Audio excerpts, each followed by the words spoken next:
Hi, this is Rocky Hall, and today we are outside of Pahrump, Nevada at a little place called Patch of Heaven. And we've got Victor and Annette Fuentes here. And I want to talk to them about their personal story, and then we'll kind of touch on what's going on here at Patch of Heaven. And you guys are about an hour out of Pahrump? Yes. So it's down a dirt road, it's out here on a reservoir, and it's beautiful out here, but not as pretty as it used to be. And so we're going to start with Victor. Victor, I heard a little bit about your story of how you came to America.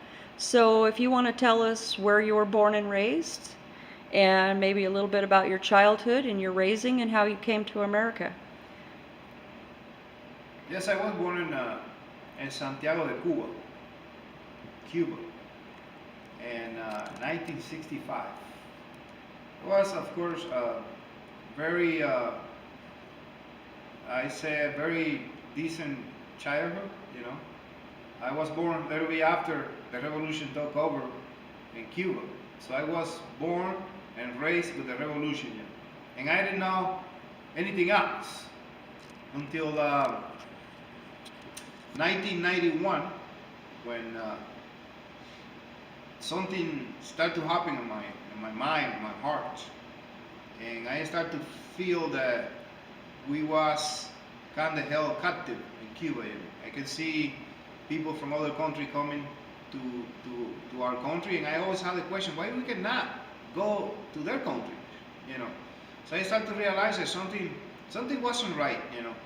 And that was one thing. And then the other thing was my mother. She was very ill. She had multiple sclerosis. And after I get out from the army, which is mandatory in Cuba, you know, one of the head of the team of doctors who was taking care of her, they told me, you know, the only solution that you have is maybe in America, but not tell anybody that I told you this. And that was another thing who really touched my heart, because the doctor was telling me that the solution for my mom maybe was in America, but it had to be said to me in secret, you know what I mean? And I said, what is going on right here? We cannot even have the freedom to talk, the freedom to help our family to get better, you know? And I said, you know, I have to do something. And that was when in 1991 me and another three guys, we jump in the water and we swim 11 kilometers, which is about 5 miles, into Guantanamo Bay, the American base in Cuba, risking our life, you know. And How old were you when you did this? I was 26 years old when I did that, very young, you know, and still a lot of energy on me, on myself. And but we swim, and we all made it to the base. You know, it wasn't easy. One of my guys, he got sick in the middle of the distance that we were swimming, and I had to pull him, you know, practically the whole way to Guantanamo Bay. He had swallowed something that is called barquito portugués, you know, some kind of jellyfish, a little tiny head and long tail, and then he had to have surgery and everything. Guantanamo Bay, it was tough for him. But we made it to Guantanamo Bay. Then 15 days after that, they offered us programs that they have in Las Vegas and also in San Francisco, but we chose to come to Las Vegas. So that was how everything started. You know. And then, you know, it's people don't see this, but it's very tough when you have to leave all your family behind, you know, all the you know behind, just because the government in Cuba was very repressive government, and it was it still is the type of government where you are not allowed to have your own business, where everything is controlled, where you eat, where you go, you know. And when I came here to America, it was shocking to me.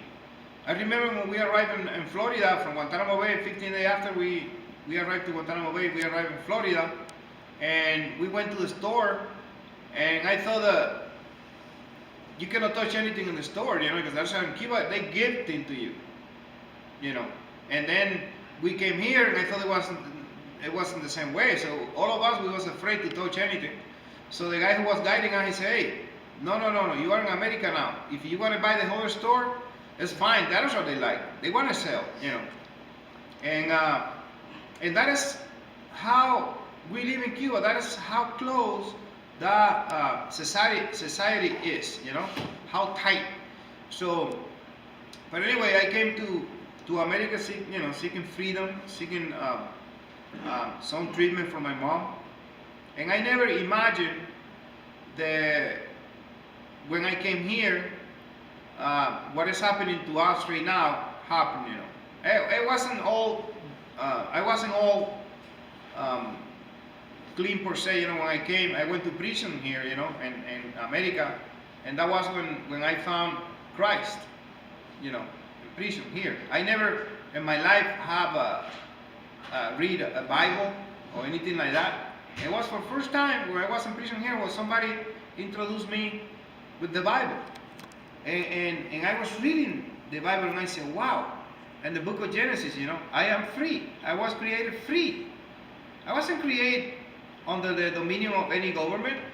The Lord created me free, and then I started to learn, you know. And that is why after I got out from prison, I decided that, and I feel that I have the call to be a pastor, you know. And that is what I've been doing ever since 1995 that I was released until now. And then in 2004, my wife and I, we decided to move to Peron, Nevada. It was a smaller city. They have few Christian schools, and we said, you know, we saw the opportunity to giving our two boys the opportunity to grow healthy, you know, and sign out. So we said, you know, let's move to Peron, and we did that. And when we moved to Peron, she felt in her heart that we should open a retreat or do something for our youth, because we see all the problem, all the drug addiction and everything among our youth. And I said, you know, I think that is a good idea, you know, let's pray about it. And then we opened a Bible study in our house, and for our surprise, we opened it for the Latinos in Peron, because it was a lot of construction going on and everything. And we said, you know, let's open a Bible study for Latinos so we can reach them and reach the youth, you know. And for our surprise, no Latino was coming, all Americans. But you know, we have one plan and the Lord have another plan, you know. And then she said, you know, we should go and buy a place where we can minister to those kids, you know, and take care of them, you know. So we started to look around and everything. We found one place in Peron.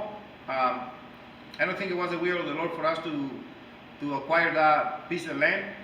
And then we remember that in one of the magazines in Peron, in the front page of the magazine was this camp over here. And then we said, no, let's go and look for that camp.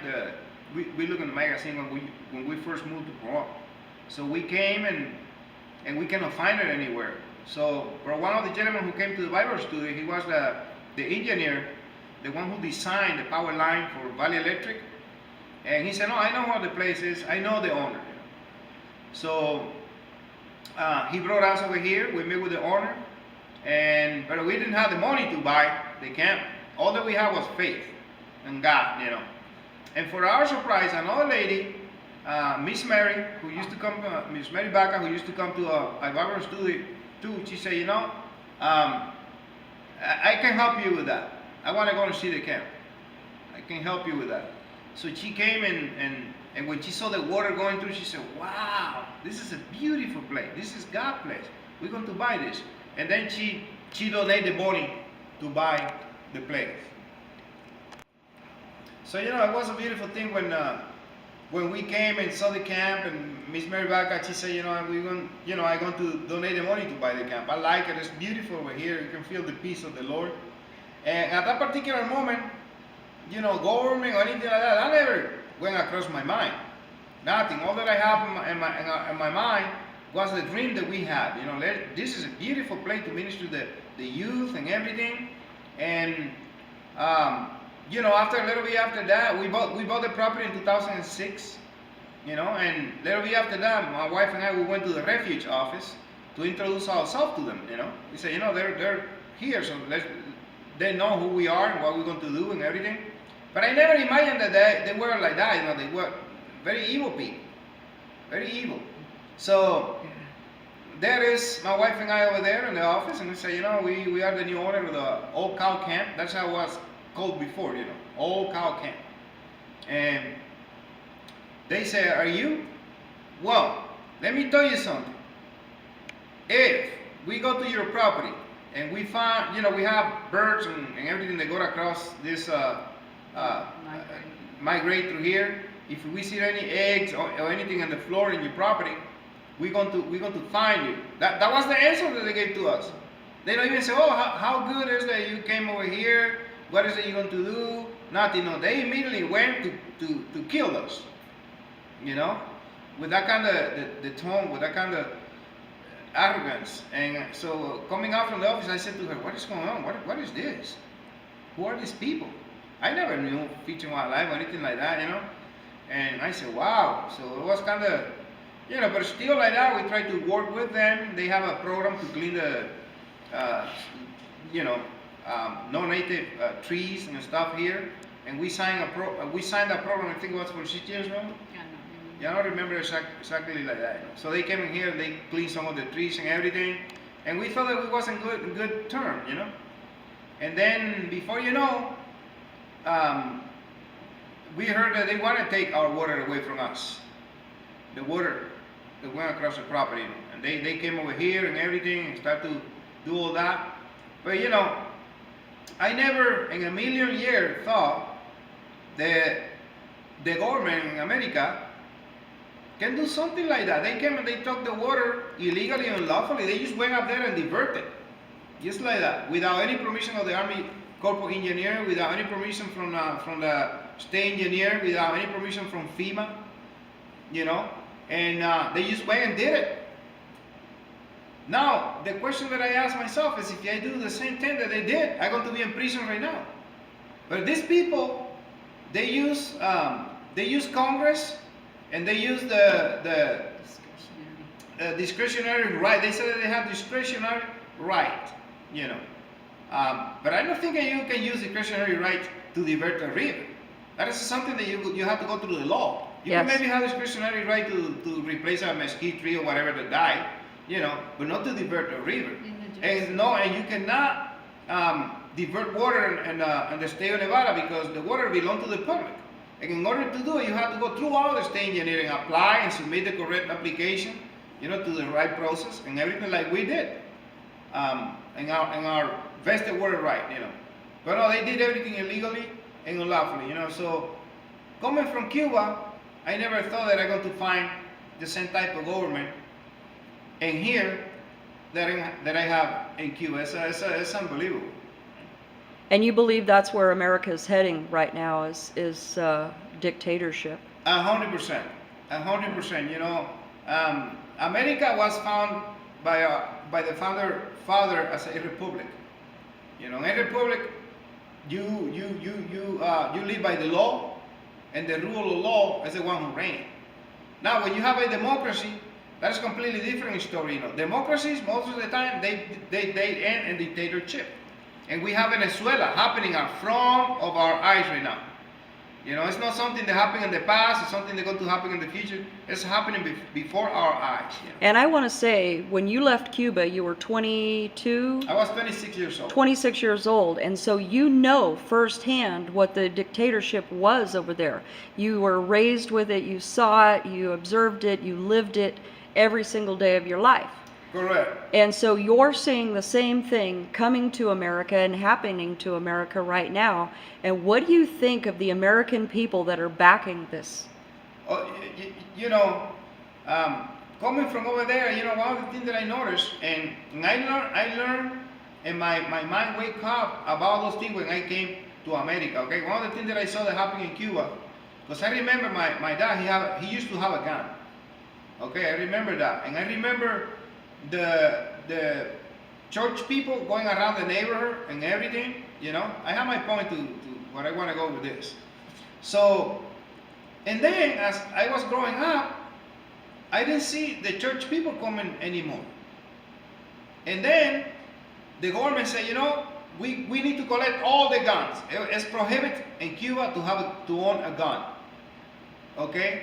So one of the things that I see in Cuba that is happening here now is that the communists, the first thing that they do is take your faith. Is take you believe in God.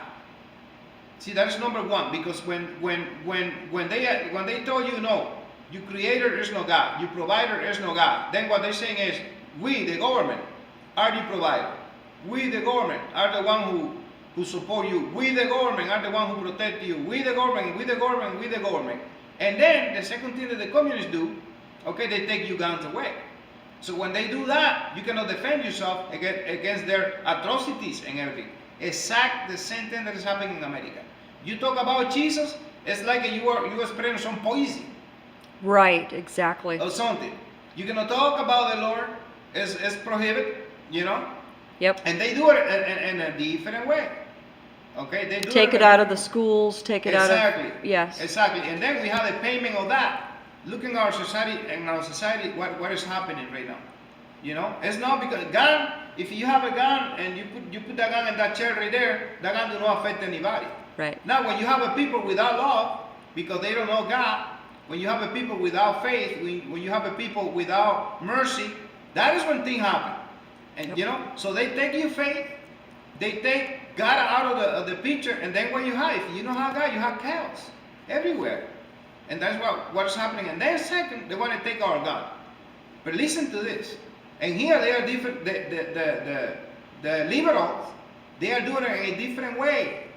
Now they approve for people to do marijuana. See, listen to this. Okay, marijuana is free in America. Go ahead, no problem. But if you have a marijuana card, then you cannot have a gun. They cannot own gun. See, how is a way to deprive you, see, from your liberties and take over. See, because they know that they've been trying for years, you know, to take the guns away, and they cannot do it. Right. They cannot do it. But well, how easy way if we give marijuana to the people, and then we say you cannot own a gun because you smoke marijuana. Right. See what I'm talking about? So we need to be very careful. Be very careful and very vigilant, you know. And, you know, I feel that America, the new generations of America, they've been indoctrinated in the school and the university. Exactly the same thing they do in Cuba. Not that they did, but that they do in Cuba still. You know? Exact same thing. Exact same thing. They indoctrinate you in the schools from a very early age in your life. Yep. So when you are 16, 20 years, you don't know anything else. You know, you think of the government as your provider. Right. You know, and most of the people they don't even want to work. If you go to Cuba right now, you see a lot of people in the corner just playing domino. You know, Right. they don't have any intention to work. You know, the government is our provider, so we wait in the government. You know, that's why in 1991, between 1889 and 1991, when the communist system fell, it was a disaster in Cuba. You went to the store, it was empty. Right. And I mean, the soil in Cuba is rich. We have plenty of ocean shore, you know, for people from all over the world to come and enjoy it, Yeah. and we can make a lot of money. But you know what? The government make us first. We depend on Russia, and then the government taught us to depend on them. Right. So the people, the farming land, and the farmer, they was destroyed by the communist government, and they all moved to the city. So we go exactly the same thing here, you know. They're destroying the farmers, and the people who grow tin, and the people who They're pushing them off the yeah, land. who turn it The out of the land. ranchers, the farmers, you guys out here, Exactly. because they want the water, they want Yeah. the land. Yeah. And but you know, communists, they have a goal. They want to control. You know, because see, we are no farmer. This is a little 40-acre parcel, and we work with people. We don't grow anything here or anything like that. All that we do is to restore people, and they want to take over our property too. Right. So that is teaching me that it's not only about the farmer. It's about the takeover of private property in America. And what the process of how you got out of Cuba to escape all of that, I'm going to go back on that because I think that's a really interesting story. Tell me how you prepared yourself for that swim and what you thought of and how you came to get these other two people to come with you and the secrecy behind it and how you prepared for it just to escape everything that you just talked about, to come to America where it was better. Tell me how you did that. Yeah, no, in Cuba, when you want to escape, first you have to keep it to yourself, because the government indoctrinate people so bad that even in your own family, you have people working for the government and you don't know it. So when you're going to plan something like that, you have to keep it to yourself. You have to be very, very careful. Do you see that in the United States right now? Because I do. I believe so. Yeah, okay. Yeah. I'm sorry, go ahead with your Yeah, story. you cannot even talk on your phone here in America without the government be listening to you. And everybody's turning everybody in. Exactly. Yeah. And people are afraid. Yes. They are afraid.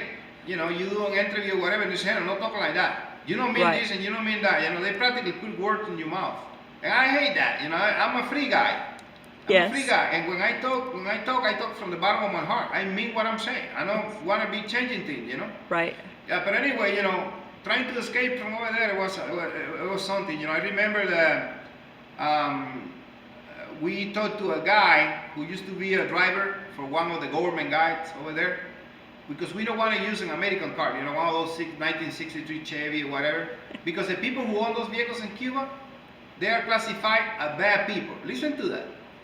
If you own an American vehicle from the 1960 or 1950 or whatever, you are no good. Huh. They call it gusano. Gusano means a worm, something that is, one of those worms. Yeah. And that's how they call it in Cuba, And so we don't want to be seen in one of those cars if you want to escape, because they are marked by the government. You understand? Okay. Yes. So we say, we need to look for a government car to escape. And then I talked to this guy, a neighbor of mine, and he said, absolutely, I do it for you. But what happened when we planned to meet in the place for him to pick us up, he never showed up. And the question who came to our mind said, oh, he thought. So they're going to come and pick us up, but it will be the police or the secret services, you know what I mean? But anyway, we went back home. When I got back home, there's an old man, his name was Raul, and his wife, they babysit I have a daughter in Cuba. She was little, about 7 years old. And they babysit her, So he called me, he said, get over here, when you're going to do something, don't talk, because that guy over there that you want to drive your car, he was talking in his house, and I listened in here. I was sitting here, and I was listening what he was talking about. If you're going to do something, no tell anybody. And I said to me, oh my God, now we really have to go. So, but anyway, then we finally had to choose one of those American cars. 1950 something Chevrolet, I think it was.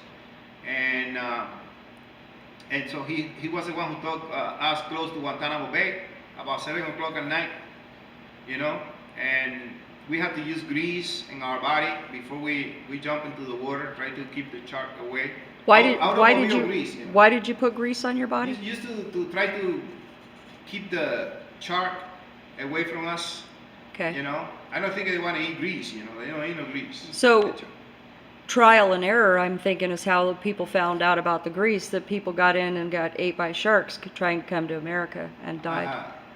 But at that point, we didn't know anything about nothing, We just say, let's use grease. Okay. Just in case maybe they don't like no grease,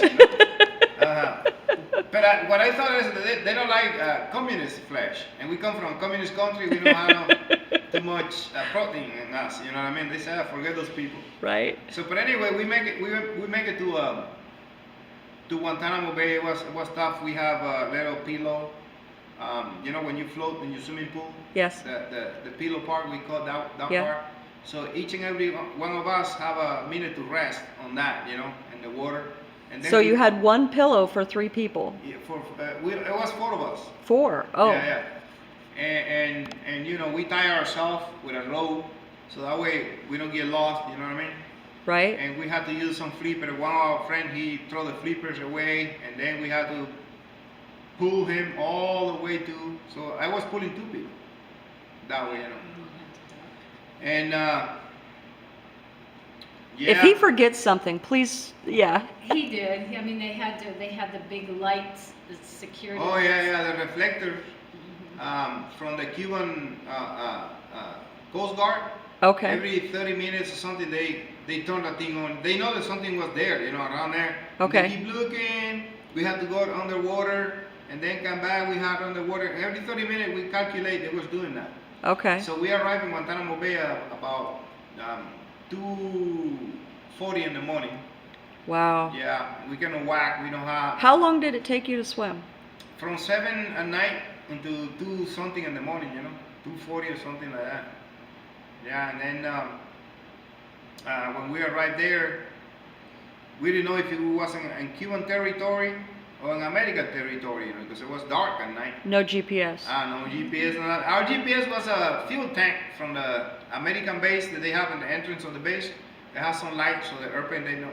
Okay. Okay. And we keep swimming toward that light, Wow. And then, and there,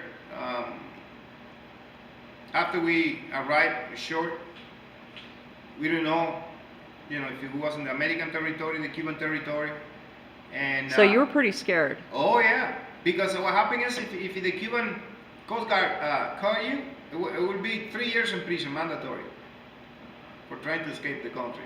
And then after that, you don't want to have no life in Cuba because they mark you. Okay.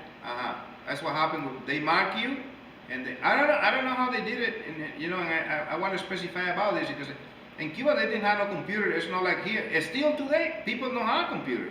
Right. So I don't know how when you went to after something like that happened and you went to apply in a job, they said no. And you went to apply here, no. I don't know how they knew. There was enough snitches in the country. Correct, because Everybody told, okay. And that is why we was afraid of it. I said, I prefer to die in the ocean than being caught by the Cuban government, because that is the end of your life. So when you crawled up on the rocks or the beach or whatever it was, that you were pretty scared. Oh yeah. And then we saw like sunlight coming like that, and what is that? So eventually we saw it was a truck, coming down. Okay. A military truck. So I told my friends, hey, that truck is an American truck, because we don't have that type of vehicle in Cuba, Okay. So, the truck went down to the seashore, and then it turned around, and then we came out, and all that we have is a swimming suit and our flipper in our hand like this. It was a lady. So she stopped like 100 yards from us. She called somebody, and then they had like 5 or 6 more trucks coming, How did they treat you when you got there? Oh, very good. They said, welcome to America. Nice. Welcome to America. Yeah, and my friend, the one who swallowed those barquito portugueses, they took him to the hospital. They had to do surgery on him, So they took him in and took care of him. Oh, yeah. Yeah, and all of us, we was... How did that make you feel? That make us, our dream as a youth is to come to America, escape the communist system, and be able to make it, because a lot of people, they never make it, they die in the ocean. So when we was able to make it, we were so happy. Right. And the way the military people receive us. Right. We feel, hey, this is our home, man. This is our home over here. This is what it's all about. And then I see something. Listen to this. In the morning. Because when we came to the military side, where the airport is. But also in Guantanamo Bay, they have the residential side, where they have Walmart and McDonald's and all that stuff, But I never knew those restaurants or anything, And when in the morning when they took us to the residential side, where we're going to be waiting for 15 days or whatever, and we was going down the highway, I said, wow, look at this. Look at how beautiful, look at that, we was amazed. And Cuba, because Guantanamo Bay is in Cuba. It's only divided by a fence, Uh-huh. And I said, wow, look this. Immediately, it's like a day and night. In Cuba, all the buildings are falling down, the store from 1965 is the same store. That you have the hospital, the same thing that is old, old, decaying. And then you jump in the water, which you can do it by jumping the fence too. It's more difficult, But let's say that you jump the fence and everything changed, but just by jumping the fence. Right. Everything changed, Right. Freedom here and dictatorship right here. Right. And then you can compare dictatorship with freedom, you know. But I never imagined, you know, that I'm going to find here, and as the years go by and by, it's getting worse and worse, you know. Exactly the same government that I have in Cuba. I never thought that, and you know, the government here will be able to take your property. If you could speak directly to the American youth that are being indoctrinated right now, what would you say to them to change their minds about where they're going and what you've experienced? Yeah, I will tell them, look, do not submit yourself to something that you don't want to believe. You have the right to believe in your own, to research in your own. You have the right to be free, you know. And when you receive free things, be careful. You know, when the government are offering you free this and free that, be careful. Because what they're doing is buying your freedom. It's a rat trap. Correct. You know, I have a friend. Listen to this. I have a friend in Cuba. Okay, he's Navy mechanic. You know, for the and he invent something that going to help the Navy boat. You know, to save the diesel engine. And in Cuba they have something that's called prima. It's like a little incentive. Okay. You know, that they give to you if you invent something or whatever. So he invented that, okay? And he was supposed to wait a year or something like that for him to receive that incentive. And then after that, he wasn't receiving it. And he complained to the Communist Party because he had to belong to the Communist Party. You know? Okay. And then he said, what happened with my incentive? And they told him, look, we're not going to give you nothing. And he said, why is that? And he said, because the only reason that you are a mechanic and an engineer is because the revolution allowed you to be. And he said, what? And he threw a whole bunch of bad words in their faces. And he said, so my effort doesn't count? Because I have to be waiting until 1 or 2, 3 o'clock in the morning reading the book and learning and burning my eyes. So that part doesn't count. The only part that counts is the revolution. You are, and he told him a whole bunch of bad words, and he took that little, they're giving you a little booklet when you belong to the Communist Party. It's red, you know. And he threw it at the table. No, the following day, whole bunch of the security people from the security forces in Cuba, they went to his house. They went to his house, and he told them the same thing, you know.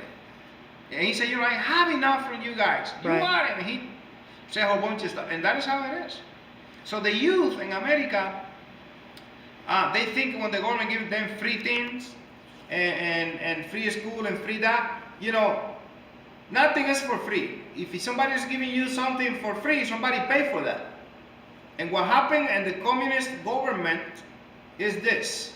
Okay, they come, they steal your property, they steal your business, okay? But they don't know how to produce anything, okay? And they work in something that I call OPM, other people money. See, other people money. And then when that money that they stole from the businessman or from the businesswoman cease, okay? Right. And the country start to go down and be run down because they don't know how to produce anything, okay? And they're giving everything for free. Then they say America did it. America did it. Russia did it. All right, you know. And so and that is what I tell the youth. Don't believe in those things, you know. Go to the school, but be free. Do your own business. And gain for what yourself. you want and earn what you want with your own labor. See, when you earn what you want with your own labor, then you are free. But if you're expecting somebody to pay you because you do nothing, you are prisoner of that person, of that government. But when you go and you work with your own hands and you get your check, you don't have to depend on nobody. Right. See, Right. and the government in here, that's what they're doing. They're trying to make us depend on them. Right. And make us believe that we have to depend on them. That is a lie. That's what happened with our youth. So no, accept that. You know, keep the foundation of this country. You know, which is the beautiful Constitution that we have here. Right. It's the envy of the world. It is. You know, It it's is. the envy, and they wanted to destroy it. And you had to study the Constitution to become a U.S. citizen, right? But I am not a U.S. citizen yet. No? No, Okay. you know. But the Constitution, I'm a political asylum, you know. But you know, this country is my country Yeah. by heart, Yeah. you know. And I already lose one country. I don't want to be jumping from country to country, looking for freedom. Right. Freedom, we have to defend it, we have to preserve it, and we have to fight for it. Right. Okay? And that is what I pretend to do right here. Yes. Okay? And that is a peaceful way to do things, and that is the wrong way to do things. It's right and wrong only. What the government is doing here is wrong, and we have to stop it, and we have to defend it. You know, we don't work for them; they work for us. We pay taxes, and we pay them. Right. And you know the thing here is, like it's happening to us right now. We are paying the government to destroy us. Yes, we are. They're Now think about taxing us. Yes. And they have an army of attorneys paid by us to destroy us. They have a fish and wildlife department who steal and usurpate land and property, not only for us, but for hundreds of people in America. Because throughout this case that we are fighting, we discovered there's hundreds of thousands of people in America who are going through the same thing. And you see the case of Clive and Bounty, you see how they killed a boy, you know? Yep. Clive and Bounty and us, we haven't killed anybody. Right. All that we want is the right to live in peace, to produce for this country, okay? And to live in peace.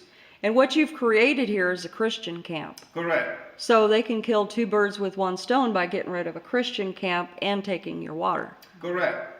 By shutting you down. Yeah. So, you know, we saw when we bought this land, and I remember the river going across, in my mind, I said, man, we can do it as close as possible as Jesus did at the Jordan River, you know? This is a natural way. Right. And that was our idea, Yeah. you know, our dream. Well, and just walking over here, and we're in your church, you're showing me the trees that have died. Correct. And everything that is dying out here because they've diverted your water.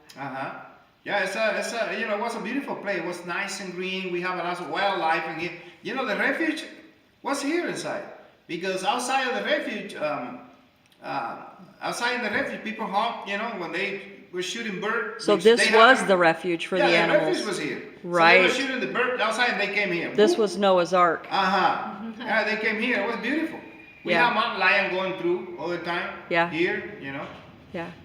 And it was a beautiful thing to see, you know, and you know, but the thing that that break my heart the most is that what we do here, it doesn't cost the government 1 cent.